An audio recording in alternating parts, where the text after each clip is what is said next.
দেয়ালে পোস্টার সাঁটা যাবে না, কিন্তু ঝুলন্ত লিফলেটে বাধা নেই। অথচ ঢাকার কয়েকটি ওয়ার্ডে এখনও সেগুলোর দেখা নেই। গণসংযোগী কাউন্সিলর প্রার্থীদের মূল ভরসা। বাড়ি কিংবা দোকানপাট চেষ্টা করছেন সব ভোটারদের দ্বারে পৌঁছাতে।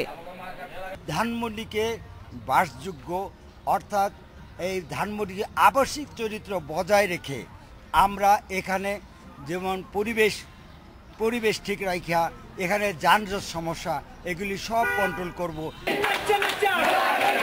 অনেক প্রার্থী বয়সে তরুণ, উৎসাহ বেশি তাদের। নতুন ভাবনা নিয়ে এলাকার জন্য কিছু করতে চায়, দিতে চান নাগরিক সুবিধার নিশ্চয়তা, করতে চান স্থানীয় প্রশাসনকে জোরদার। আমার এই ওয়ার্ডে 26টি লেন রয়েছে, সেই 26টি লেনগুলিকে আমি সয়ারেজ ব্যবস্থা, পানি নিষ্কাশনের ব্যবস্থা, প্রতিটি লেনে প্রতিটি বাড়িতে বিদ্যুৎ এবং গ্যাস, কিছু কিছু বাড়িতে এখন পর্যন্ত গ্যাসের সংযোগ নেই, সেই গ্যাসের সংযোগগুলি আমি পরিপূর্ণ করার জন্য আমি কিছু এখতিয়ারে রেখেছি।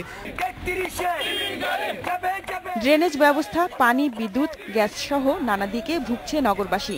এগুলোর সমাধানে কে কি প্রতিশ্রুতি দিচ্ছেন, মনোযোগ দিয়ে খেয়াল রাখছেন ভোটাররাও।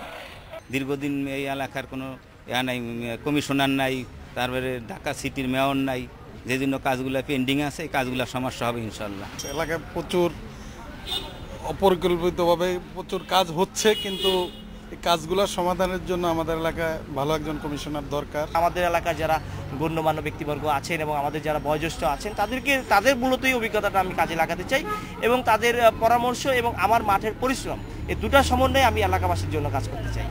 কাউন্সিলরদের অনেকের বিরুদ্ধে মামলা, আদালতে জামিন নিয়ে কিছুটা দেরিতে মাঠে নেমেছেন কেউ। অনেকে আবার জামিন না পেয়ে আছেন গোপনে। এসব সুরাহা হলে বাকি দিনগুলোতে প্রচারণা আরও জমে উঠবে। খাদিজাতুল কোবরা, ইন্ডিপেন্ডেন্ট নিউজ, ঢাকা।